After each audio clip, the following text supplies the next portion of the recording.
ಎರಡನೇ ತರಗತಿಯ EVS bilingual Kannada ಮತ್ತು ಇಂಗ್ಲೀಷ್ ವರ್ಷನ್ನಲ್ಲಿರುವಂತಹ ಲೆಸನ್ 3 ಪ್ಲಾಂಟ್ಸ್ ಅವರ್ ಲೈಫ್ ಇದರ ಆಕ್ಟಿವಿಟಿಗಳು ಮತ್ತು ಕ್ವಶನ್ ಆನ್ಸರ್ಸ್ಗಳನ್ನು ನೋಡ್ತಾ ಹೋಗೋಣ.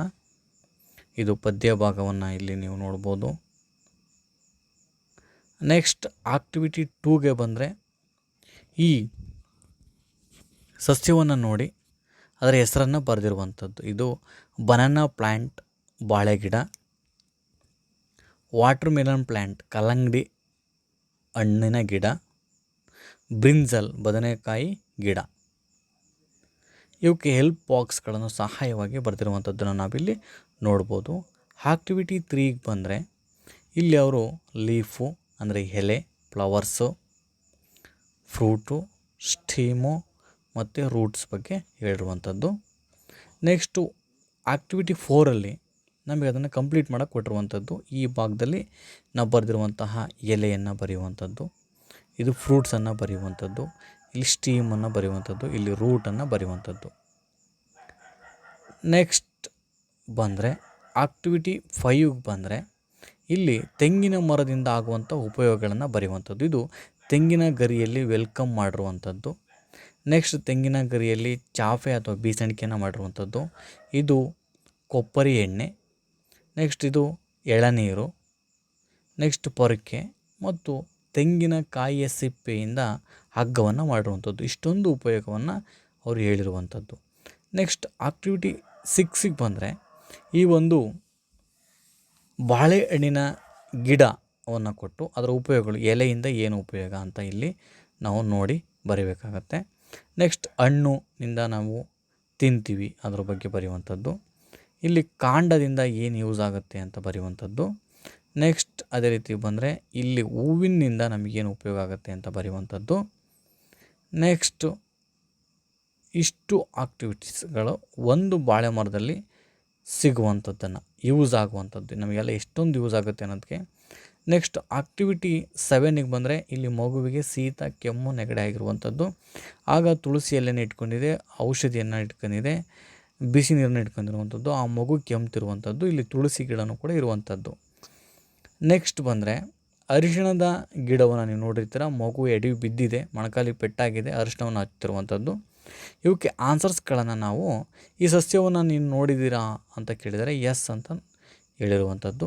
ಈ ಸಸ್ಯದ ಹೆಸರನ್ನು ಹಾಗಾದರೆ ಹೇಳೋಕ್ಕೆ ಸಾಧ್ಯನಾ? ಹೌದು, ಇದು ಅರಿಶಿಣದ ಗಿಡ.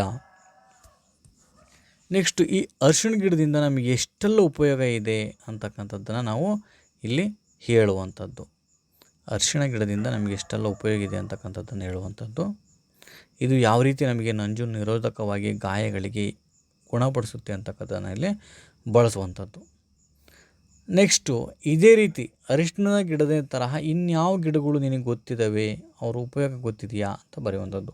ನಿಮ್ಗೆ ಗೊತ್ತಿದೆ ತುಳಸಿ ಗಿಡ, ನೀಮ್ ಅಂದರೆ ಬೇವಿನ ಗಿಡ, ಅಲ್ಮೇರ ಗಿಡ, ಇವುಗಳ ಉಪಯೋಗವನ್ನು ನಾವು ಬರೆಯುವಂಥದ್ದು.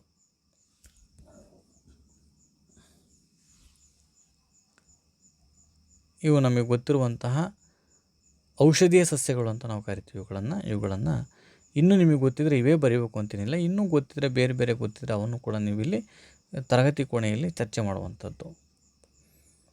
ನೆಕ್ಸ್ಟು ಆಕ್ಟಿವಿಟಿ 8ಕ್ಕೆ ಬಂದರೆ ಇವುಗಳನ್ನು ಗೆರೆ ಎಳೆದು ಹೊಂದಿಸ್ಬೇಕು, ಯಾವುದಕ್ಕೆ ಯಾವುದು ಉಪಯೋಗ ಅಂತಕ್ಕಂಥದ್ದನ್ನು ಹೊಂದಿಸ್ಬೇಕು.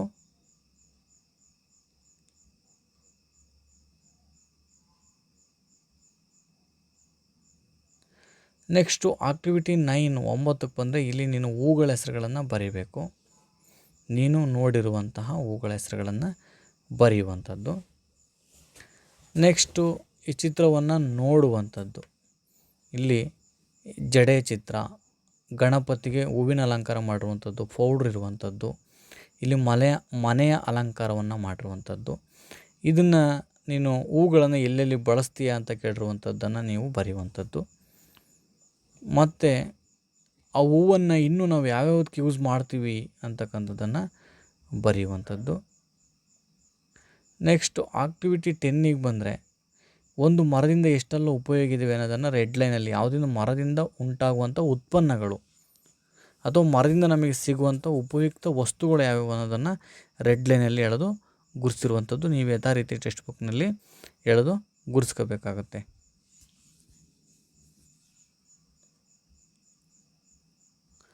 ನೆಕ್ಸ್ಟ್ ಬಂದರೆ ಆಕ್ಟಿವಿಟಿ 11ಕ್ಕೆ ಬಂದರೆ ಈ ಕತೆ ಇದೆ, ಒಂದು ಕಥೆಯನ್ನು ಕೊಟ್ಟಿದ್ದಾರೆ. ಆ ಕಥೆಯನ್ನು ನೀವು ಓದ್ಕೊಂಡ್ಬಿಟ್ಟು ಕ್ವಶನ್ ಆ್ಯಂಡ್ ಆನ್ಸರ್ಗೆ ಉತ್ತರವನ್ನು ಬರೆಯುವಂಥದ್ದು. ಇದು ಅಷ್ಟೇ. ಅವರು ಯಾಕೆ ಸಸ್ಯಗಳನ್ನು ನೆಡಬೇಕು ಅಂತ ತೀರ್ಮಾನ ಮಾಡಿದರು ಅಂತಕ್ಕಂಥದ್ದಕ್ಕೆ ಆನ್ಸರ್ಸ್ ಆಗಿರುವಂಥದ್ದು.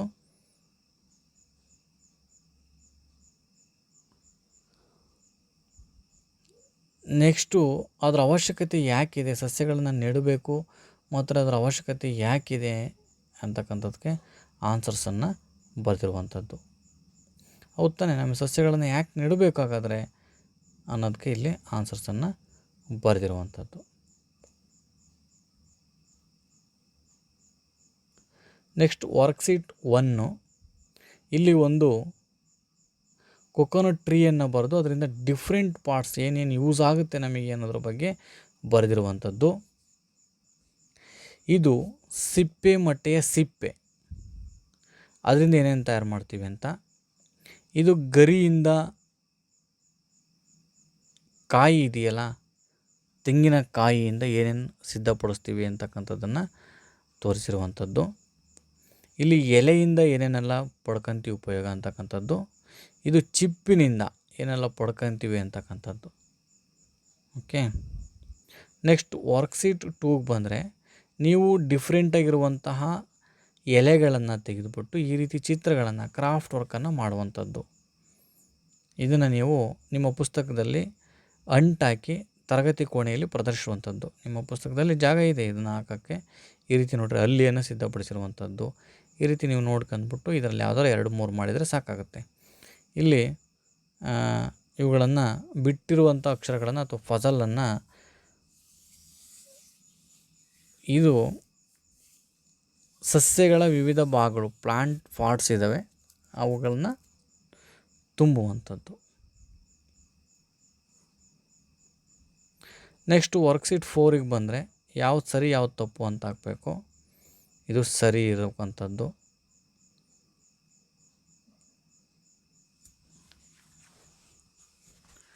ಇದು ತಪ್ಪು, ಇದು ತಪ್ಪು, ಇದು ಸರಿ, ಇದು ಸರಿ, ಇದು ತಪ್ಪು, ಇದು ತಪ್ಪು, ಇದು ಸರಿ.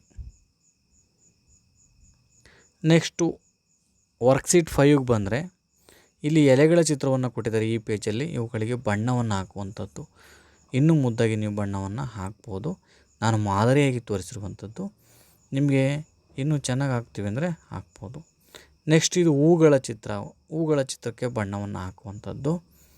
ಇದು ದಾಸವಾಳದ ಹೂವಿನ ಚಿತ್ರ. ಇನ್ನೂ ನೀವು ಚೆನ್ನಾಗಿ ಹಾಕ್ತೀವಿ ಅಂದರೆ ಹಾಕ್ಬೋದು.